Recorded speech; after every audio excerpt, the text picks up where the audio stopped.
Ele riu na frente de todo mundo e disse: "Liga para quem quiser." O velho pai pegou o celular e discou um número. E a voz que saiu daquele aparelho fez o milionário arrogante perder o chão. O que aconteceu depois mudou tudo o que ele pensava saber. Renato Cavalcante não entrava numa sala sem que todo mundo soubesse disso.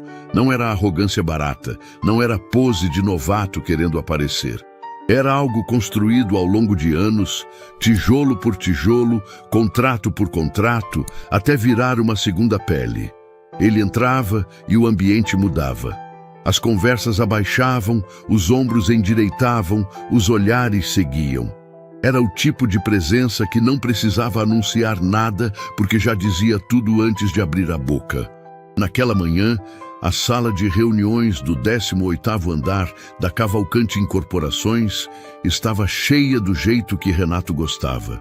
Mesa longa de carvalho escuro, cadeiras de couro enfileiradas dos dois lados, ar condicionado na temperatura exata, café fresco na bandeja de prata. Do outro lado do vidro, a cidade se espalhava lá embaixo como um mapa vivo, e Renato olhava para tudo aquilo com a satisfação de quem construiu cada pedaço desse cenário com as próprias mãos. Ao menos era o que ele contava para si mesmo. Os investidores estavam sentados quando ele entrou. 6 homens e 2 mulheres. Todos de empresas grandes, todos ali porque queriam uma fatia do novo empreendimento que a Cavalcante estava lançando. Um complexo residencial e comercial que prometia mudar o skyline da cidade. O maior projeto da história da empresa. O maior projeto da história de Renato. Ele cumprimentou cada um pelo nome, sem consultar nada, sem hesitar. Sabia os nomes, sabia as empresas, sabia os interesses de cada pessoa sentada ali. Esse era o tipo de detalhe que separava Renato da maioria. Ele se preparava. Ele sempre se preparava. A apresentação começou e fluiu com a precisão de quem ensaiou cada pausa, cada número, cada virada de slide. Renato falava e as pessoas ouviam com aquela atenção de quem está diante de algo que vale dinheiro. Gráficos de crescimento, projeções de retorno, renders do projeto com aquela iluminação dourada que fazia tudo parecer ainda mais grandioso do que já era. A sala estava na palma da mão dele, e ele sabia. Foi nesse momento que a porta se abriu com um rangido discreto. Bruno, o assistente mais novo da empresa, entrou com o rosto de quem preferia estar em qualquer outro lugar. Deu 2 passos, parou, esperou Renato terminar a frase. Renato não terminou a frase. Olhou para Bruno com aquela expressão que não precisava de palavras. A expressão que dizia: "Isso precisa ser agora?" Bruno se aproximou e sussurrou baixo o suficiente para não atrapalhar, alto o suficiente para Renato ouvir claramente. "Tem um senhor na recepção. Já é a 3ª vez que ele pede para entrar. A Márcia pediu para eu avisar porque ele disse que não vai embora sem falar com o senhor." Renato não piscou. "Nome?" "Alcides. Ele disse que o senhor sabe quem ele é." Alguma coisa passou pelo rosto de Renato naquele instante. Rápida demais para os investidores notarem. Rápida demais para Bruno entender, mas estava lá. Um tremor pequeno, quase invisível, como uma rachadura que aparece no teto antes de tudo desabar. Ele se recompôs em menos de 1 segundo. "Manda ele esperar", Renato disse, e a voz saiu firme, sem nenhuma hesitação. Bruno não saiu. "Senhor, ele está insistindo bastante. E a Márcia disse que ele tem uma aparência, ele parece precisar de ajuda." Renato soltou uma risada curta. Não foi uma risada constrangida, não foi uma risada nervosa. Foi a risada de alguém que acha a situação genuinamente cômica e fez questão que todos na sala ouvissem. Pegou o contrato que estava sobre a mesa, segurou com as 2 mãos na frente dos investidores, como se estivesse emoldurando a absurdidade do momento. Um senhor que aparece sem aviso, sem agenda, sem convite, e acha que pode interromper uma reunião de 20 milhões de reais. Ele balançou a cabeça devagar, ainda sorrindo. "Liga para quem quiser, Bruno. Fala com a segurança, fala com a Débora, fala com quem você precisar falar, mas eu não saio daqui agora. Algumas pessoas na mesa esboçaram um sorriso. O clima de tensão se quebrou. Bruno assentiu, virou para sair. Foi quando a porta se abriu de novo. E desta vez ninguém tinha mandado abrir. O homem que entrou não tinha pressa nenhuma. Andava devagar, não de fraqueza, mas com a calma de quem não deve satisfação a ninguém. Roupas simples, surradas pelo tempo, uma mochila velha pendurada num dos ombros. Cabelo branco, barba por fazer, mãos grossas de quem conheceu o trabalho pesado. Ele parou no meio da sala, olhou ao redor sem se intimidar com nada que viu, e depois fixou os olhos em Renato. E Renato parou de respirar. Não foi metáfora, não foi exagero. Ele literalmente prendeu o ar. Porque aquele rosto, mesmo depois de mais de 15 anos, mesmo com mais rugas e mais branco no cabelo, era impossível de não reconhecer. Era o rosto que aparecia nos sonhos que ele não contava para ninguém. Era o rosto que ele tinha aprendido, com muito esforço e muito tempo, a deixar enterrado. Alcides, seu pai. Pai. A palavra saiu sozinha, quase sem som, como se a boca tivesse falado antes que a cabeça autorizasse. Ninguém na sala entendeu o que estava acontecendo. Os investidores se entreolharam. Bruno ficou parado na porta sem saber se ficava ou saía. O silêncio foi tão pesado que o ar-condicionado parecia barulhento. Alcides não disse nada. Não explicou, não pediu desculpa por entrar. Não se constrangeu com as 8 pessoas de terno que estavam olhando para ele. Apenas abaixou a mochila devagar, colocou a mão dentro e tirou um celular simples, daqueles com botões grandes, a tela riscada de tanto uso. Discou um número que claramente sabia de cor. Esperou 2 toques e colocou no viva voz. O som preencheu a sala inteira, uma voz de mulher. Fraca sim, mas presente. Viva, real. Uma voz que Renato reconheceu antes mesmo de escutar a primeira palavra completa. Porque existem vozes que a gente não aprende, que a gente nasce sabendo. Renato? A voz perguntou o nome dele com aquela ternura específica que só uma mãe tem. Meu filho, é você? O contrato caiu da mão de Renato sem que ele percebesse. Escorregou devagar, bateu na beirada da mesa, deslizou até o chão. E ninguém na sala se moveu para pegar, porque todos estavam olhando para o homem que 3 minutos atrás havia rido na frente de todo mundo. O homem que controlava cada detalhe de cada reunião. O homem que não deixava nada escapar. Esse homem estava com os lábios tremendo, os olhos cheios e a voz que ele não conseguia mais encontrar. Porque a mulher do outro lado daquela linha era sua mãe. A mãe que Renato tinha chorado como perdida. A mãe que alguém, um dia, olhou nos olhos dele e disse que tinha partido para sempre. E ela estava ali, viva, perguntando o nome do filho com a voz de quem esperou por aquele momento por mais tempo do que qualquer pessoa deveria esperar por qualquer coisa. A sala inteira sentiu, mas ninguém entendeu. E Renato, pela primeira vez em 15 anos, não tinha nenhum controle sobre absolutamente nada. A reunião acabou sem acabar. Os investidores foram saindo um por um, trocando olhares, sem saber direito o que tinham presenciado. Ninguém fez perguntas. Ninguém teve coragem.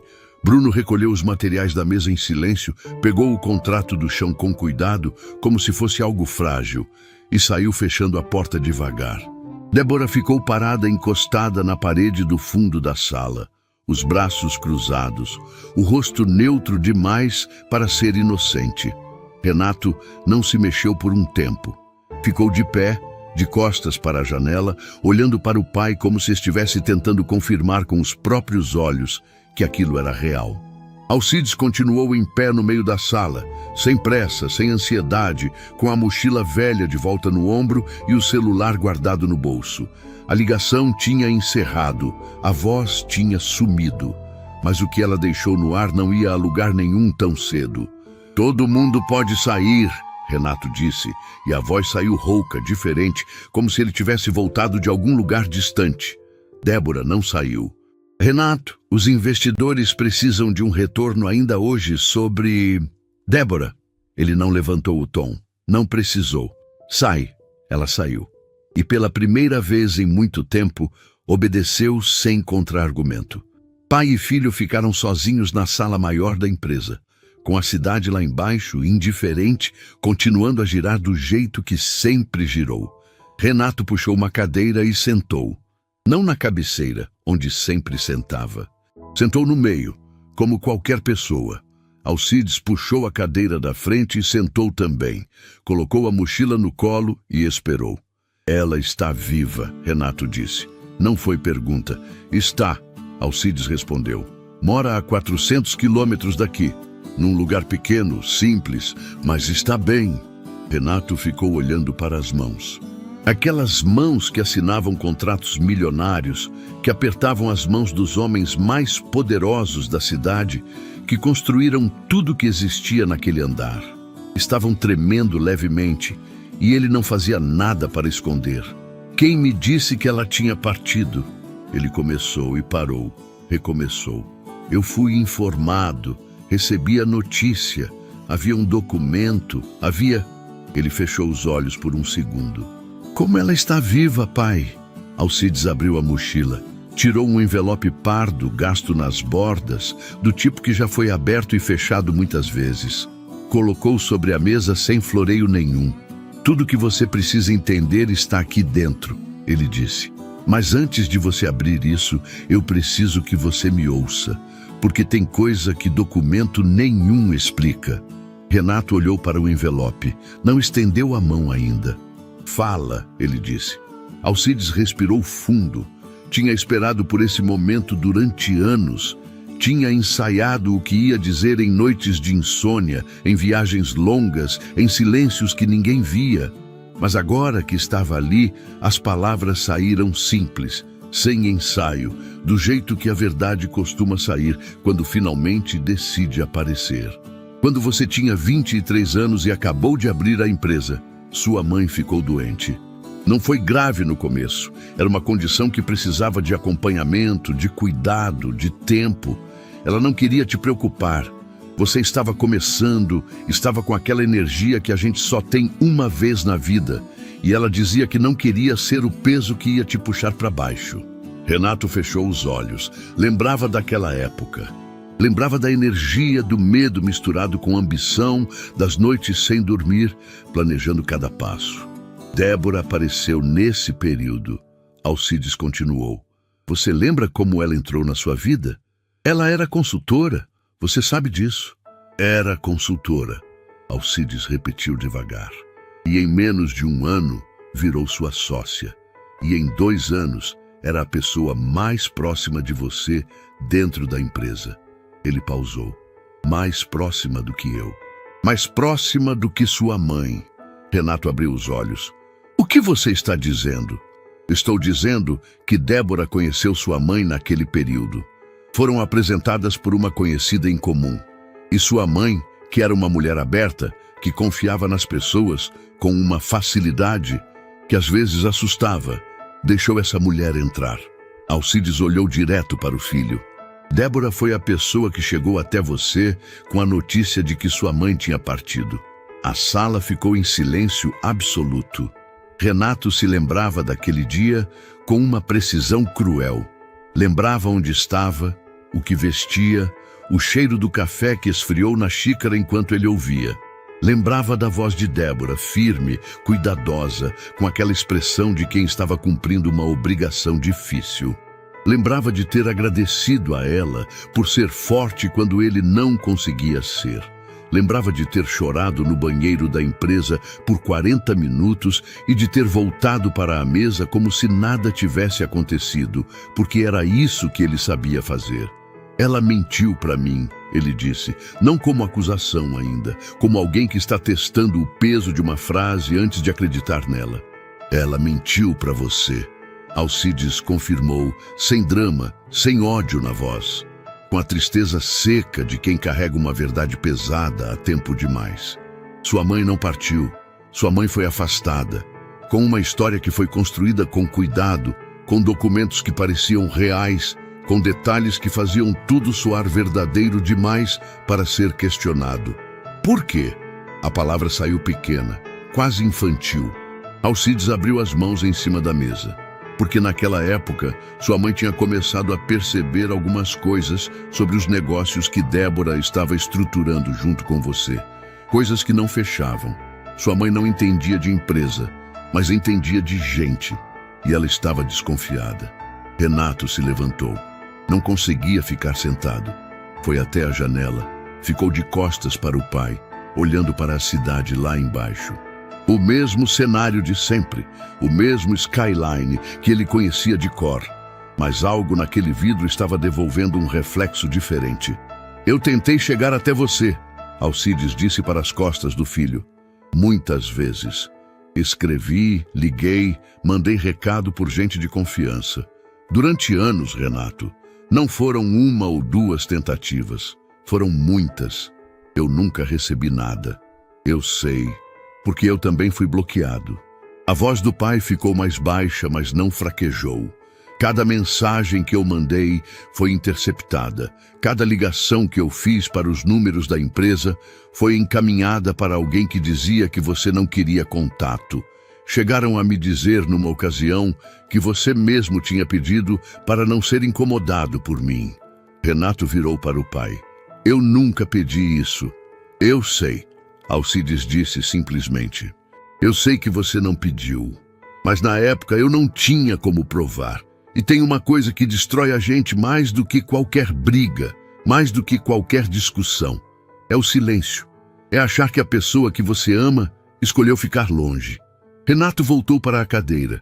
Sentou pesado, como alguém que acabou de carregar algo muito longe. E a minha mãe ficou sabendo de tudo isso? Aos poucos. Sua mãe é uma mulher forte, mas aquilo pesou. Ficar longe de você não foi escolha dela, foi uma situação que foi criada para parecer escolha dela.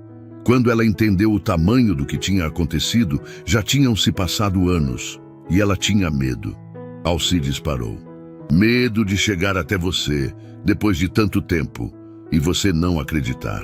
Medo de que alguém tivesse plantado uma versão de quem ela era que ela não conseguiria desfazer. Ela tinha medo que eu não acreditasse nela. Renato repetiu devagar. Tinha. E eu vou ser honesto com você, filho. Eu também tive esse medo. Por isso eu vim do jeito que vim. Sem avisar, sem pedir permissão, sem esperar o momento certo. Porque momento certo com esse tipo de coisa não existe. Existe o momento em que você decide que a verdade vale mais do que o conforto de todo mundo. Renato ficou olhando para o pai durante um longo momento. Para aquelas roupas simples, para aquelas mãos calejadas, para aquele rosto que tinha 15 anos a mais do que a última vez que ele tinha visto de perto. Pensou em quantas reuniões tinha feito naquela sala, quantos contratos tinha assinado, quantas vezes tinha olhado pela janela sentindo que tinha chegado onde queria chegar. E pensou em quantas vezes, no meio de tudo isso, tinha sentido um vazio que nenhuma conquista conseguia preencher. Tem mais coisa que eu preciso saber? Ele perguntou. Alcides empurrou o envelope pela mesa. Tem, mas parte do que está aqui dentro você vai precisar de alguém de confiança para entender. Não de alguém da empresa, alguém de fora. Você está falando de advogado. Estou falando de alguém que ainda não foi tocado por nada disso. O pai se levantou, colocou a mochila no ombro com a mesma calma com que tinha entrado. Eu vim aqui porque sua mãe esperou tempo demais. Porque eu errei em não forçar esse encontro antes, e eu tenho que viver com isso. Mas não vim para destruir o que você construiu, Renato. Vim porque alguém dentro dessa empresa está usando o seu nome para fazer coisas que você não sabe que estão sendo feitas. Renato olhou para ele. Como você sabe disso? Porque a mesma pessoa que afastou sua mãe não parou por aí. Alcides caminhou até a porta, parou com a mão na maçaneta. Abra o envelope, leia com calma. E quando você encontrar o nome Cláudia nos documentos, não ignore. Ela sabe coisas que vão mudar a forma como você enxerga os últimos 15 anos. Ele abriu a porta e saiu. sem drama, sem olhar para trás, com a leveza estranha de quem finalmente depositou um peso que estava carregando faz tempo demais. Renato ficou sozinho na sala. O envelope estava na mesa, na sua frente, simples e pesado ao mesmo tempo. Lá fora, pelo vidro, a cidade continuava. Os carros, os prédios, o movimento, tudo igual. Ele estendeu a mão, pegou o envelope e abriu. A primeira folha era uma carta. Letra cursiva, papel amarelado pelo tempo. No canto superior direito, uma data de muitos anos atrás. E embaixo, duas palavras que fizeram a sala inteira encolher ao redor dele. Meu filho. Renato fechou os olhos, respirou uma vez e começou a ler. Renato não dormiu naquela noite. A carta ficou aberta em cima da mesa até de madrugada. Ele leu 3 vezes, 4. Perdeu a conta. A letra da mãe era miúda, inclinada para a direita, do jeito que ele lembrava de ver na infância, em bilhetes colados na geladeira, em recados deixados na mochila escolar. A mesma letra, a mesma mão. Só o papel era diferente, amarelado, com as dobras marcadas de quem abriu e fechou muitas vezes antes de guardar. A carta era do dia do seu aniversário. Não de qualquer aniversário, do dia em que ele completou 25 anos. O mesmo dia em que Débora tinha chegado até ele com o rosto composto e a voz cuidadosa para dizer que sua mãe havia partido. Dona Sônia tinha escrito aquela carta naquele exato dia. Estava viva, estava bem, e estava escrevendo para o filho que completava 25 anos sem saber que a mãe estava do outro lado de uma mentira. Renato dobrou a carta com cuidado, colocou dentro do envelope e ficou olhando para a janela até o céu clarear. De manhã, ele chegou na empresa antes de todo mundo. Pediu para Bruno chamar Débora assim que ela chegasse, sem explicar o motivo, sem dar pista nenhuma do que estava sentindo. Enquanto esperava, ligou para um advogado que conhecia há anos, alguém de fora da empresa, alguém que nunca tinha tido nenhuma ligação com Débora. O nome era Matheus Andrade, jovem, meticuloso, com uma reputação construída em cima de uma palavra só: honestidade. Preciso que você analise alguns documentos, Renato disse quando Matheus atendeu. Hoje, se possível agora. E bem, posso estar aí em 1 hora, Matheus respondeu sem fazer pergunta nenhuma. Essa foi a primeira decisão certa que Renato tomou em muito tempo. Débora chegou 40 minutos depois. Entrou na sala com aquela postura de sempre, ombros retos, passo firme, a agenda embaixo do braço como se fosse uma armadura. Sentou na cadeira da frente sem esperar ser convidada, do jeito que sempre fez, e olhou para Renato com uma expressão que tentava ser neutra, mas tinha um esforço visível por trás. Renato colocou o envelope sobre a mesa. Débora olhou para o envelope, depois olhou para Renato, e naquele segundo, alguma coisa no rosto dela mudou. Pequeno demais para a maioria das pessoas notar, grande demais para Renato ignorar. Você sabe o que é isso, ele disse. Não perguntou. Débora respirou fundo. Renato, eu preciso que você entenda o contexto. Você me disse que minha mãe tinha partido. A voz saiu baixa, controlada, sem tremor. Você olhou nos meus olhos e me disse isso. E eu agradeci. Eu agradeci a você por ter me contado. O silêncio que se seguiu foi diferente de qualquer silêncio que aquela sala já tinha guardado. Débora não negou. Isso foi o que mais pesou. Não houve indignação, não houve como você pode pensar isso. Não houve nenhuma das reações que uma pessoa inocente teria. Houve apenas aquela calma calculada de quem já ensaiou esse momento na cabeça e decidiu qual caminho seguir. Eu fiz o que achei que era certo, ela disse. Renato fechou os olhos por um segundo. Abriu. O que você achou que era certo? Sua mãe estava interferindo.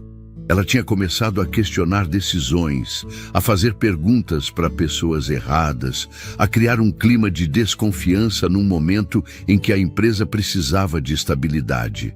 Débora falou com a voz firme, como se estivesse apresentando um relatório. Eu precisava proteger o que estávamos construindo. Você não estava protegendo nada meu, Renato disse. Você estava me afastando da única pessoa que tinha percebido que algo estava errado. Débora não respondeu. Ela tinha desconfiado de você, ele continuou. E em vez de eu saber disso, eu fiquei 15 anos acreditando que tinha perdido minha mãe. Ele pausou. Deixou o peso daquilo pousar na sala. 15 anos, Débora. Ela olhou para a mesa. Pela primeira vez desde que tinha entrado na sala, não tinha resposta calculada. Foi nesse momento que Matheus bateu na porta. Renato pediu que entrasse. Matheus Andrade tinha pouco mais de 30 anos, jeito quieto, olhos que observavam mais do que a maioria das pessoas percebia. Entrou, cumprimentou os dois com um aceno e ficou de pé perto da porta esperando instrução. Débora, pode sair, Renato disse. Ela se levantou devagar, pegou a agenda, caminhou até a porta e parou com a mão na maçaneta, de costas para os dois. Renato, tudo que eu fiz foi para que você chegasse onde chegou. Eu sei, ele respondeu, e é exatamente isso que me parte. Ela saiu. Matheus ficou olhando para a porta fechada por um segundo, depois olhou para Renato. Posso perguntar por onde começo? Pelo começo de tudo, Renato disse, empurrando o envelope pela mesa, e por tudo que vier depois. Matheus trabalhou durante horas. Renato deixou a sala para ele, pediu que ninguém interrompesse e ficou no corredor com o celular na mão, pensando em ligar para o pai. Não ligou ainda. Havia algo que precisava ser confirmado antes. No fim da tarde, Matheus abriu a porta e pediu que Renato entrasse. Tinha documentos espalhados pela mesa, alguns com marcações a lápis, outros com pequenos papéis coloridos nas bordas. Matheus era daqueles que trabalhava com método, e o método estava visível em cada detalhe daquela organização. Tem irregularidades, ele disse direto, sem rodeio. Não são pequenas, são sistemáticas, distribuídas ao longo de anos, do tipo que só aparecem quando alguém sabe exatamente onde esconder. Renato ficou de pé, de braços cruzados, ouvindo. Existe uma estrutura de valores que saiu da empresa por caminhos que não passaram pela sua aprovação. Contratos com fornecedores que faturam mais do que entregam. Uma conta que recebe uma porcentagem pequena de cada operação grande. Pequena o suficiente para não chamar a atenção. Grande o suficiente para acumular durante anos. Quanto tempo isso está acontecendo? Matheus hesitou. Pelo que consigo ver aqui, desde o início. Renato não falou nada.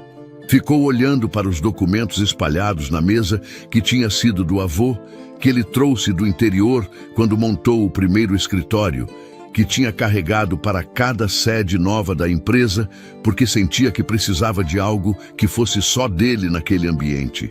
Uma mesa com história. E agora ela estava coberta de provas de uma traição que tinha começado antes de tudo.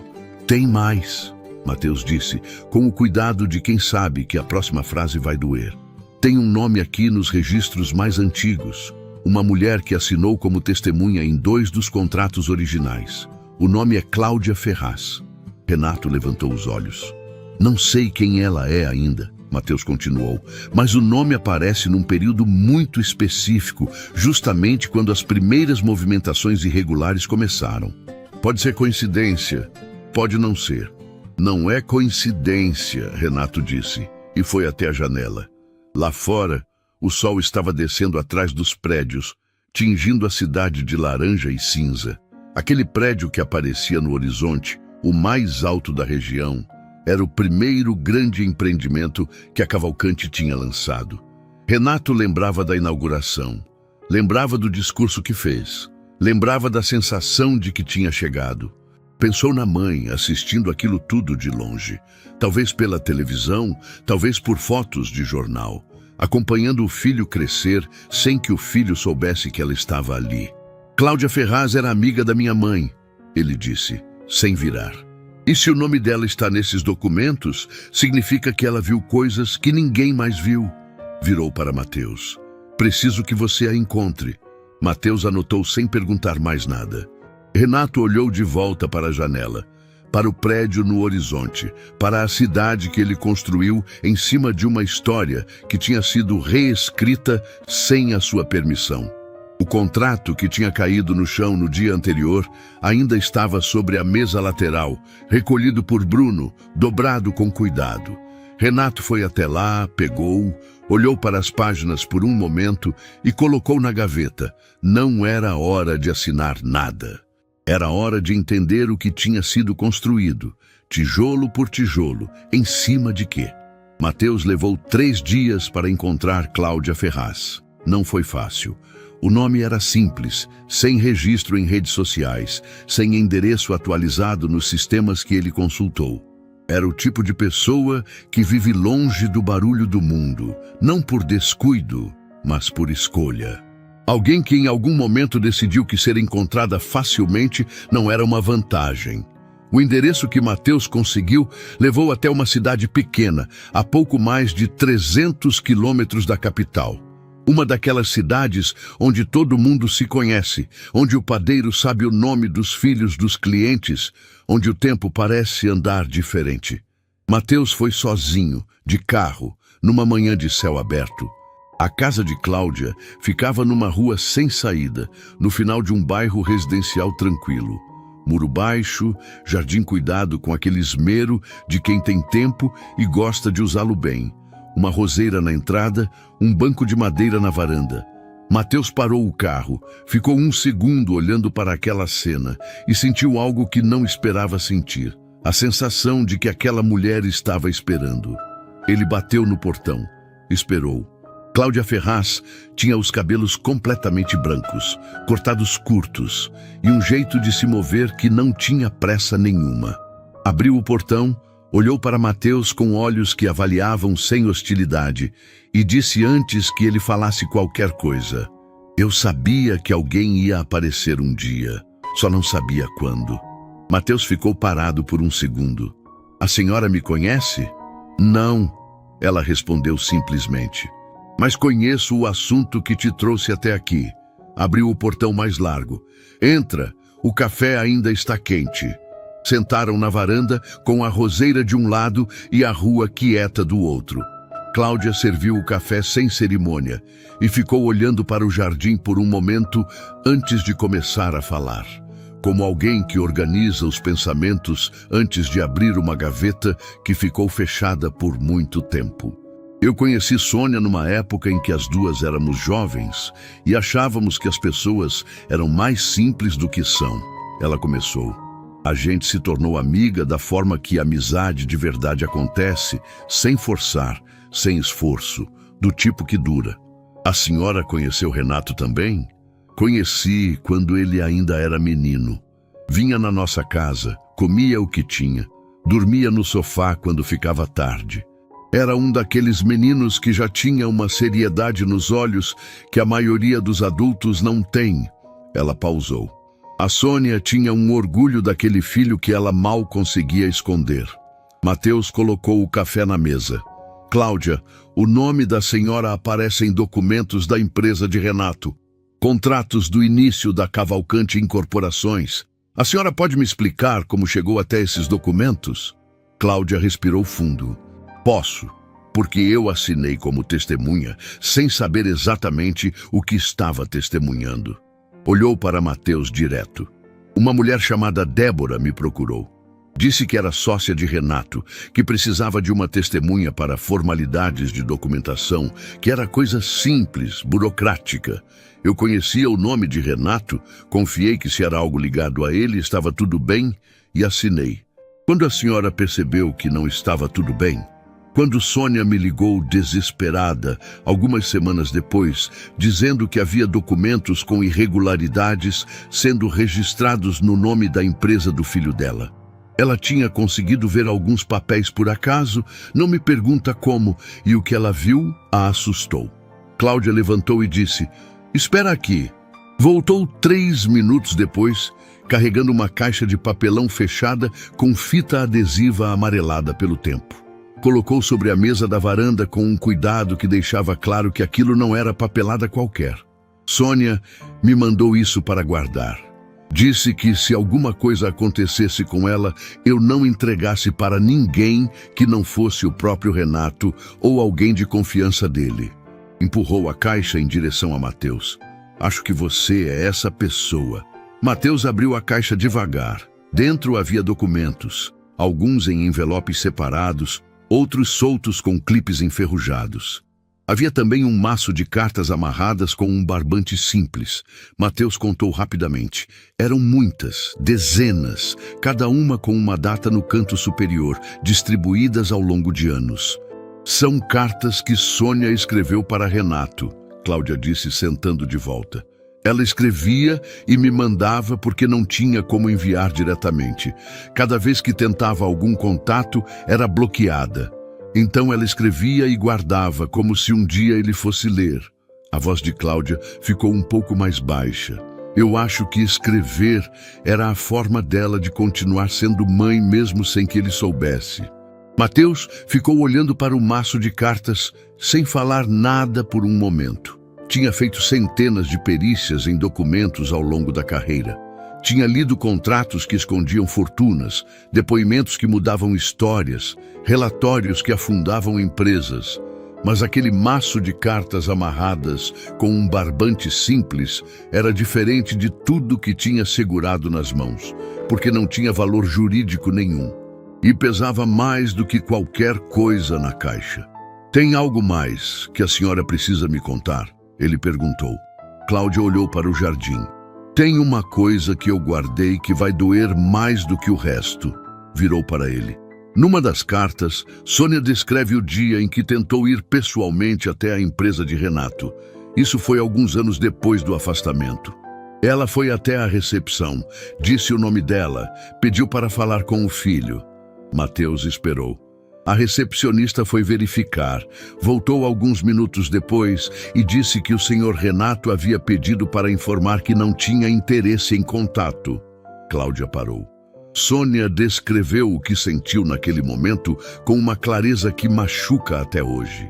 Ela disse que foi a primeira vez que acreditou de verdade que o filho tinha escolhido não a querer.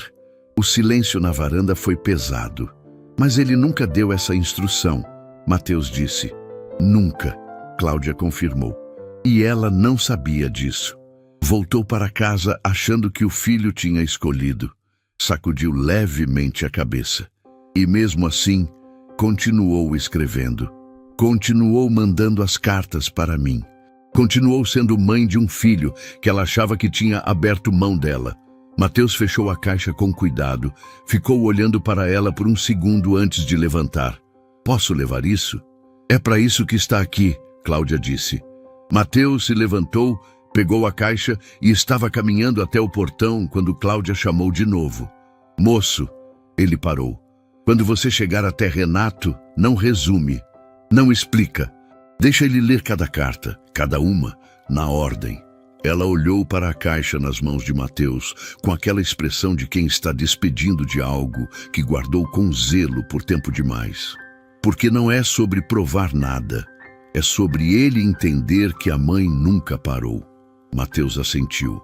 Colocou a caixa no banco do passageiro, fechou a porta com cuidado, como se o conteúdo fosse frágil, e ficou parado por um segundo antes de dar a partida.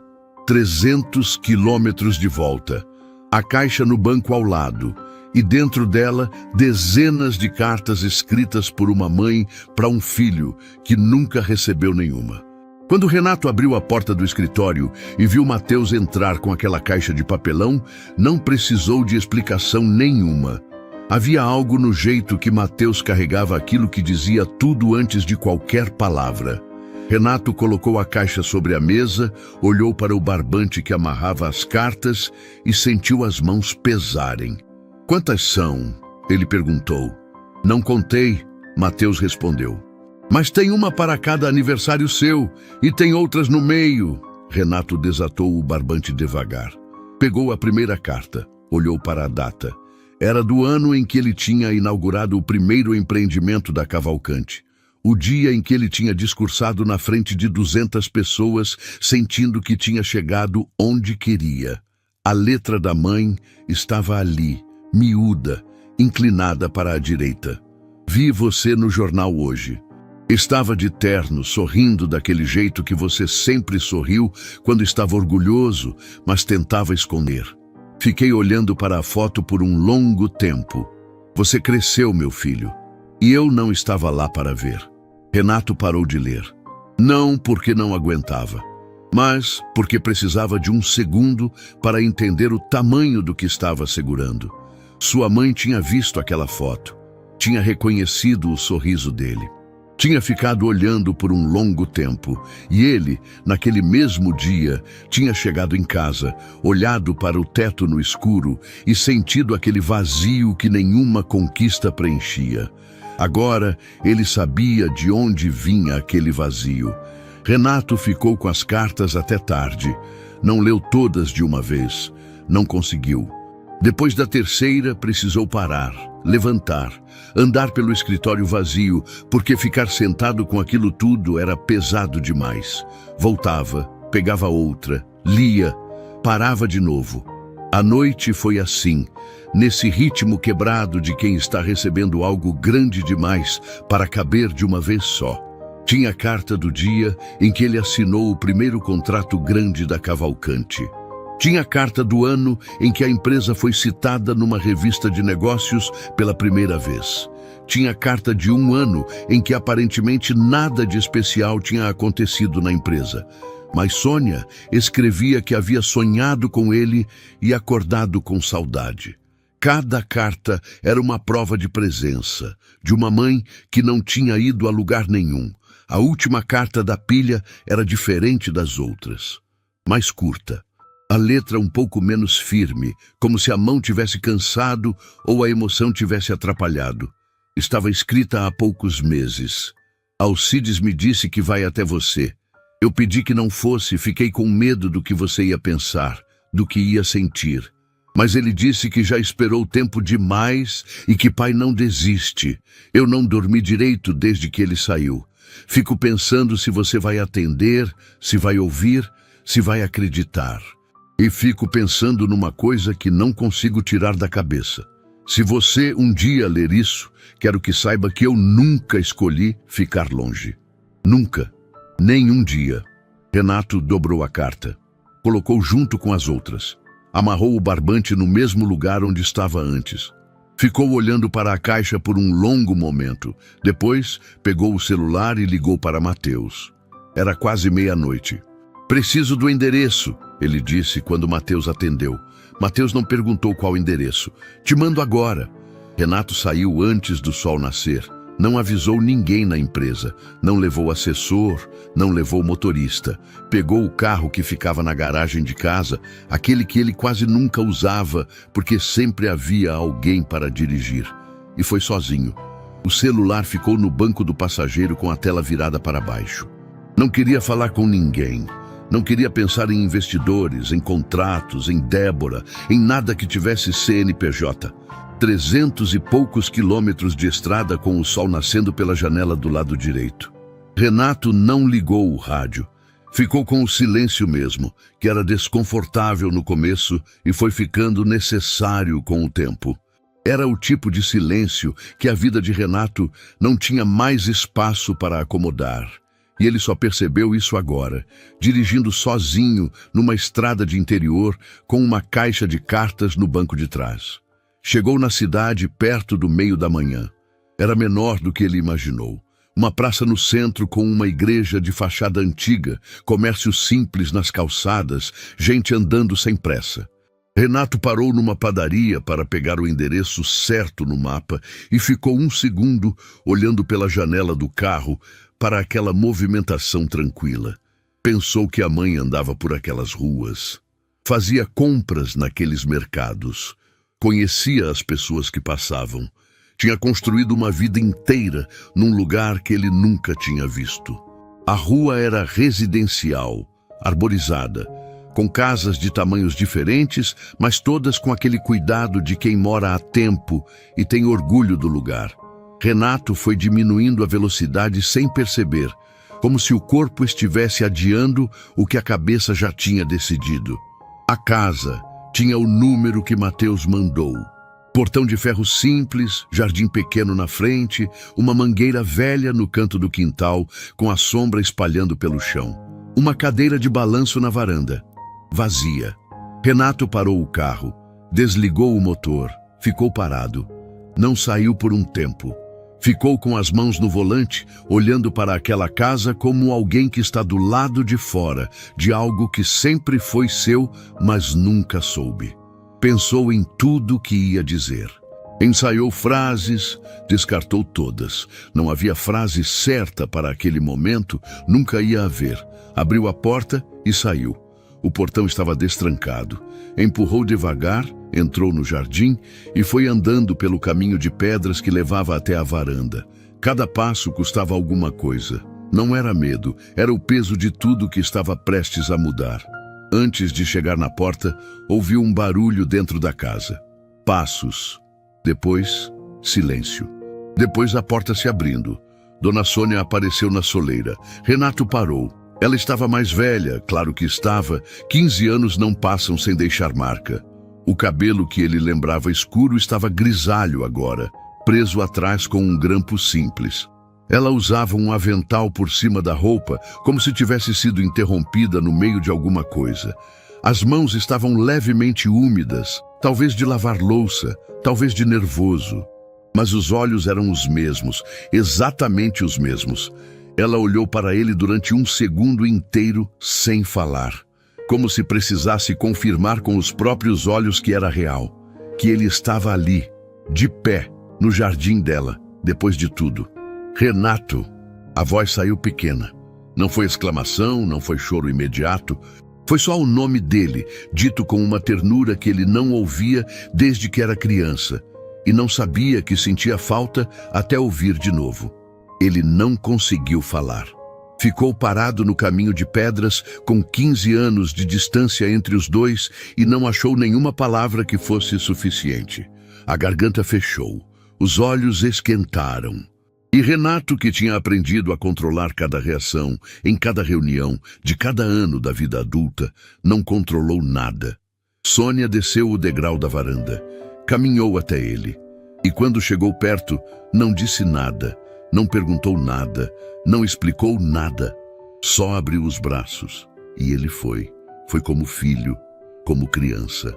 Com aquele abandono completo de quem finalmente chegou num lugar seguro, depois de muito tempo fingindo que não precisava de nenhum lugar assim. Ficaram abraçados no jardim por um tempo que nenhum dos dois mediu. A mangueira fazia sombra, a rua estava quieta. O mundo continuava existindo em algum lugar distante, com seus contratos e suas reuniões e suas urgências. Mas ali, naquele jardim, o único tempo que existia era aquele. Foi Sônia quem falou primeiro, com a voz abafada no ombro do filho. "Eu vi você no jornal tantas vezes", ela disse. "Cada vez que saía uma notícia eu recortava. Tem uma caixinha lá dentro cheia de recorte de jornal." Renato riu. Foi um riso molhado, partido no meio, mas foi riso. "A senhora guardou o recorte de jornal." "Guardo até hoje." Ela se afastou um pouco para olhar para o rosto dele. Levantou a mão e tocou no rosto do filho com uma leveza que só mãe tem. "Você cresceu. A senhora também." Ela sorriu. E aquele sorriso era o mesmo de quando ele era menino e chegava em casa com alguma conquista pequena, que só ela achava importante o suficiente para comemorar. Entraram na casa. Sônia fez café, colocou na mesa, sentou na cadeira da frente. Renato olhou ao redor. A casa era simples, limpa, com aquele cheiro de lar que alguns lugares têm e outros nunca vão ter. Em cima de uma estante havia uma caixinha de madeira. Do lado, uma foto desbotada numa moldura simples. Renato se levantou, foi até lá. Era uma foto dele, tirada de um jornal, recortada com cuidado. A foto da inauguração do primeiro empreendimento. Ele de terno, sorrindo, com aquele sorriso que a mãe tinha descrito na carta. Ficou olhando para aquela foto dentro da casa da mãe e entendeu alguma coisa que nenhum documento, nenhuma prova, nenhuma revelação tinha conseguido fazer entender de verdade. Ela nunca tinha desistido, em nenhum dia. em nenhuma hora, em nenhum momento em que teria sido mais fácil desistir. Foi quando ouviram o portão, passos no caminho de pedras. Renato virou. Alcides entrou pela porta com a mochila velha no ombro e aquela calma de sempre. Olhou para o filho, olhou para Sônia, e o que passou no rosto dele não era surpresa, era alívio. O alívio enorme e silencioso de um pai que planejou cada detalhe daquele momento com o único recurso que nunca perdeu: tempo, paciência e a certeza de que família não se abandona. Espera. Renato ficou 2 dias na cidade da mãe. Não planejou ficar tanto. Chegou pensando que ficaria algumas horas, resolveria o que precisava resolver emocionalmente e voltaria. Mas a casa de Sônia tinha um jeito de segurar as pessoas. Não por nada grandioso. Pelo contrário. Pelo café que ela fazia 2 vezes por dia na hora certa. Pelo silêncio que não precisava ser preenchido. Pelo jeito que ela perguntava se ele tinha dormido bem, com a naturalidade de quem nunca deixou de ser mãe. Alcides dormiu no quarto de hóspedes, Renato no sofá da sala, debaixo de uma manta que cheirava a armário antigo. E naquela segunda noite, olhando para o teto daquela casa simples, ele pensou que não dormia assim, sem ansiedade, sem o peso de amanhã, fazia mais tempo do que conseguia lembrar. Na manhã do segundo dia, os 3 tomaram café juntos na mesa pequena da cozinha. Não houve grande conversa. Sônia falou do jardim, de uma vizinha que tinha tido um bebê semanas atrás, de uma receita que estava querendo tentar. Alcides ouvia e respondia com aquela economia de palavras que era a marca dele. Renato ficou olhando para os dois e sentiu alguma coisa que não sabia nomear direito. Não era alegria exatamente. Era mais fundo que isso. Era a sensação de algo voltando para o lugar depois de muito tempo torto, mas o mundo não tinha parado. O celular, que ficou com a tela virada para baixo durante 2 dias, tinha 43 mensagens não lidas quando Renato finalmente olhou. Mateus tinha mandado 6. As últimas 2 tinham um tom diferente das anteriores. Mais direto, mais urgente. Débora não está parada. Precisamos conversar hoje. Renato leu a mensagem 2 vezes, guardou o celular no bolso, foi até a varanda onde a mãe regava as plantas e ficou olhando para ela por um momento sem que ela percebesse, gravando aquela imagem. Depois disse que precisava voltar. Sônia parou de regar, virou para ele com aquela expressão que as mães têm quando estão segurando mais do que mostram. Eu sei, ela disse. Vai resolver o que precisa resolver. Eu volto, ele disse. E não foi promessa vazia. Foi a primeira promessa que ele fez naquela direção em 15 anos. Ela assentiu. Não abraçou de novo, não fez drama de despedida. Apenas colocou a mão no rosto do filho por um segundo, aquele gesto de sempre, e voltou para as plantas. Renato foi embora com aquela imagem no retrovisor. Mateus estava esperando no escritório quando Renato chegou. Tinha documentos organizados na mesa, o mesmo método de sempre, mas desta vez a expressão era diferente, mais fechada, de quem passou os últimos 2 dias vendo algo se formar e não gostou do que viu. Débora entrou em contato com 2 dos investidores da reunião. Mateus disse antes mesmo de Renato sentar. Não sei exatamente o que disse, mas um deles mandou uma comunicação formal pedindo esclarecimentos sobre a estrutura societária da empresa. O outro sinalizou que pode reconsiderar o aporte. Renato ficou de pé. Ela foi até os investidores. Foi. E foi rápido. 2 dias, 2 contatos. Mateus pausou. Ela sabia que você ia se afastar para resolver a situação pessoal e usou exatamente esse tempo. Renato ficou olhando para a cidade pela janela. Aquele movimento de sempre lá embaixo. Pensou em Débora, na calma com que ela tinha saído daquela sala 3 dias atrás. Tinha achado que era resignação. Não era. Era estratégia. Tem mais, Mateus disse. Renato virou. Encontrei o mecanismo completo do desvio. Não é uma conta separada, é uma empresa. Uma prestadora de serviços que consta nos registros da Cavalcante como fornecedora de consultoria estratégica desde o 2º ano de operação. fatura regularmente, tem contratos assinados, tudo muito bem documentado. Mateus colocou uma folha na frente de Renato. O problema é que essa empresa não tem estrutura real. Não tem funcionários, não tem endereço operacional, não entrega nada. Existe só no papel. Renato olhou para a folha, para o nome da empresa, para o CNPJ, para a data de constituição. Quem é o sócio dessa empresa? Ele perguntou, mesmo já sabendo a resposta. Tem um nome interposto na frente, mas a trilha leva para Débora. Mateus olhou para Renato. Essa estrutura foi montada no mesmo período em que ela se tornou sua sócia. Desde o começo, Renato, ela entrou na empresa com um plano. O silêncio que se seguiu foi diferente dos outros. Não era o silêncio de quem está processando uma surpresa. Era o silêncio de quem está vendo os últimos pedaços de uma ilusão caírem no chão. Renato pensou nos anos que tinham trabalhado juntos, nas decisões que tomaram lado a lado, nas vezes que ele tinha agradecido a presença dela, a eficiência, a lealdade que ele achava que era real. Pensou em como é possível passar tanto tempo ao lado de alguém e não enxergar o que está bem na frente.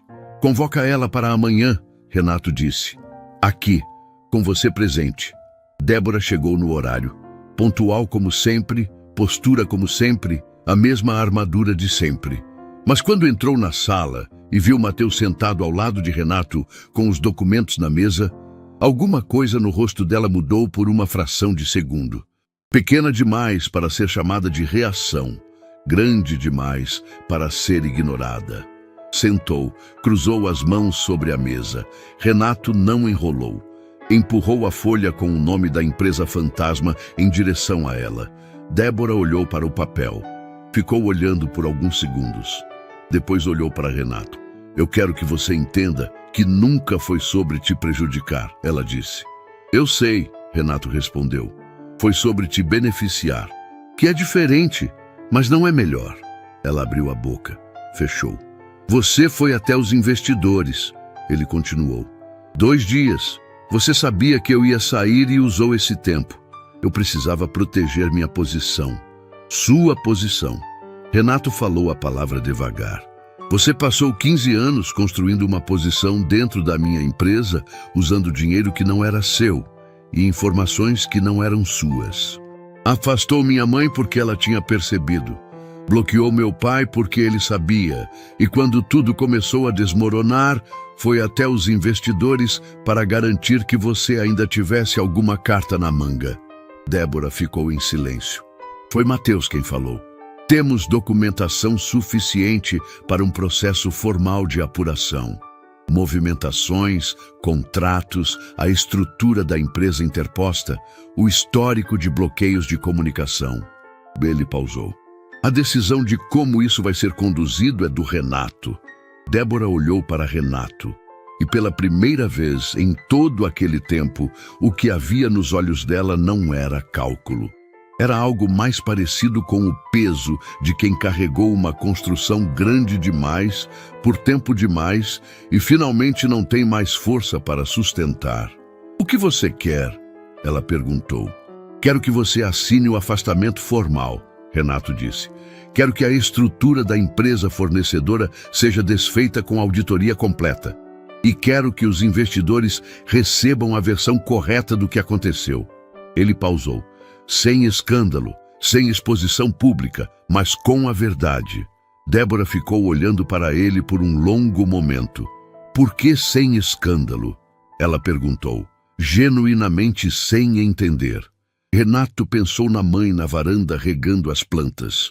Pensou no pai entrando pela porta da sala com a mochila velha e o alívio no rosto. Pensou nas cartas amarradas com barbante dentro de uma caixa de papelão guardada por uma amiga numa cidade pequena. Porque eu não quero construir o que vem a seguir em cima de destruição, ele disse. Já tem fundação torta demais nessa história. Débora assinou os documentos naquele mesmo dia. Saiu da sala sem drama, sem palavra final, sem a dignidade performática de sempre. Saiu como alguém que finalmente parou de fingir que o peso que carregava era leve. Mateus organizou os papéis, colocou na pasta e ficou olhando para Renato por um segundo. É isso? É isso, Renato respondeu. Mas não era. Tinha uma coisa ainda, a mais importante. Ele pegou o celular, abriu os contatos e ficou olhando para o nome que tinha adicionado 2 dias atrás, na cozinha pequena de uma casa simples, enquanto a mãe anotava o próprio número num pedaço de papel de pão, com uma caneta que mal escrevia. Ainda não era hora de ligar, mas estava quase. Renato passou a semana seguinte trabalhando diferente. Não era só o ritmo, era outra coisa, mais difícil de nomear. Era como se ele tivesse voltado da cidade da mãe com menos peso nos ombros e mais clareza nos olhos. As decisões saíam mais diretas. As conversas eram mais curtas e mais honestas. Bruno percebeu. Mateus percebeu. Até os funcionários que mal tinham contato direto com ele perceberam que algo tinha mudado no homem que chegava antes de todo mundo e ficava até depois de todo mundo. A primeira coisa que Renato fez foi ligar pessoalmente para cada um dos 2 investidores que Débora havia contactado. Não mandou e-mail, não delegou para a assessoria, não pediu que Mateus intermediasse. Ligou ele mesmo, explicou a situação com a honestidade direta de quem não tem mais interesse em manter aparências e ouviu o que cada um tinha a dizer. Um deles manteve o afastamento. O outro, depois de uma conversa longa e sem rodeio, decidiu continuar. Renato aceitou os 2 resultados com a mesma serenidade. A auditoria nas contas da empresa avançou durante aquela semana com Mateus, conduzindo cada etapa. O que foi desviado ao longo dos anos foi mapeado com precisão. Uma parte significativa podia ser recuperada, outra parte não. Renato olhou para os números finais.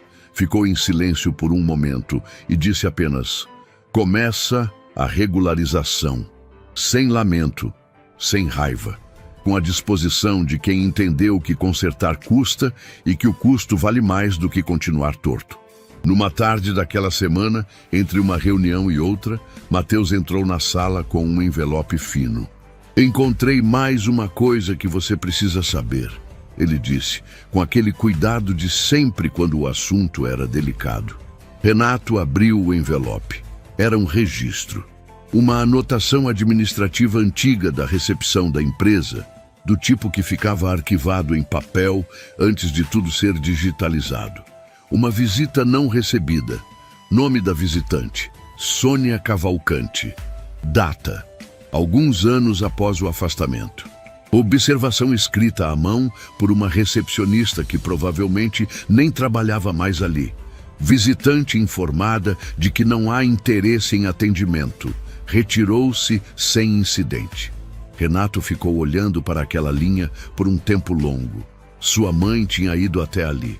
Tinha dito o nome dela na recepção. Tinha esperado. E alguém, seguindo instrução de Débora, tinha olhado para ela e dito que o filho não queria atender. Ele dobrou o papel com cuidado, colocou dentro do envelope e guardou no bolso. Não disse nada, mas Mateus viu o que passou pelo rosto dele e teve a sabedoria de não preencher aquele silêncio com nenhuma palavra. Naquela noite, Renato ligou para Cláudia.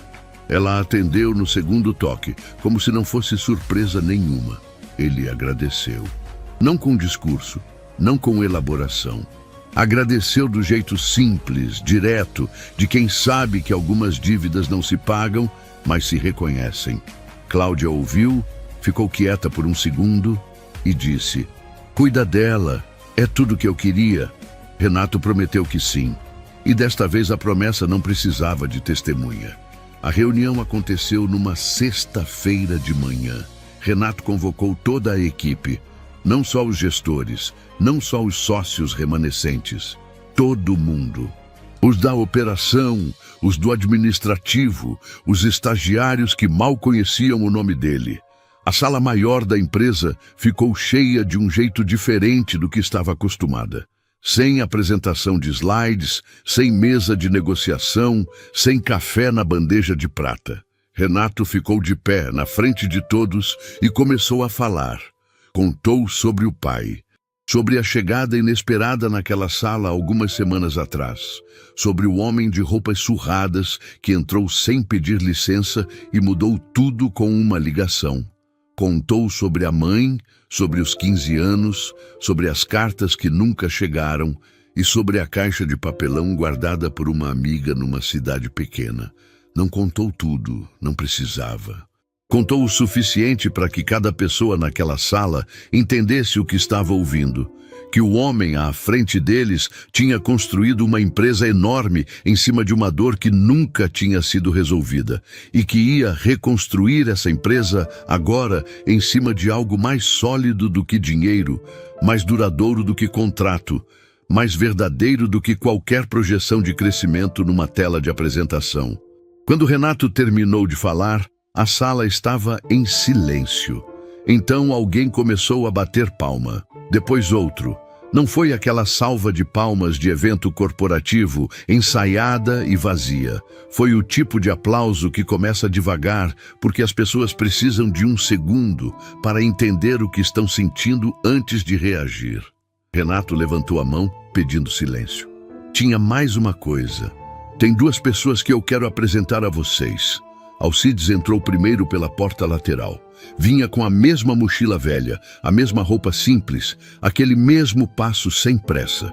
Caminhou até o lado do filho e ficou de pé ao lado dele com a naturalidade de quem está exatamente onde sempre deveria ter estado. Alguns funcionários que estavam ali no dia da reunião interrompida reconheceram aquele rosto. O homem que tinha entrado sem pedir licença. O homem que Renato tinha mandado ignorar. Renato colocou a mão no ombro do pai. Esse é meu pai, o homem que não desistiu quando seria muito mais fácil desistir.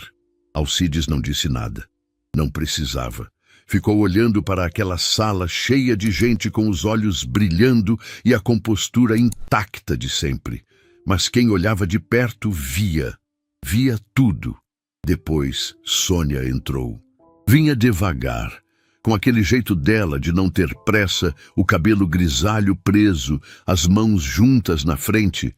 Olhou para a sala, para toda aquela gente olhando para ela e sorriu com uma leveza que não combinava com tudo que tinha passado. Era o sorriso de quem chegou depois de uma viagem muito longa e finalmente reconhece o destino. Renato foi até ela, ficou ao lado dela e disse para a sala inteira: essa é minha mãe, que nunca parou de ser mãe, mesmo quando alguém fez de tudo para convencer os dois de que esse tempo tinha acabado. Não houve aplauso dessa vez. Houve algo mais raro numa sala corporativa. Houve emoção de verdade. Gente que olhou para o lado para não mostrar que estava chorando. Gente que não se importou em mostrar.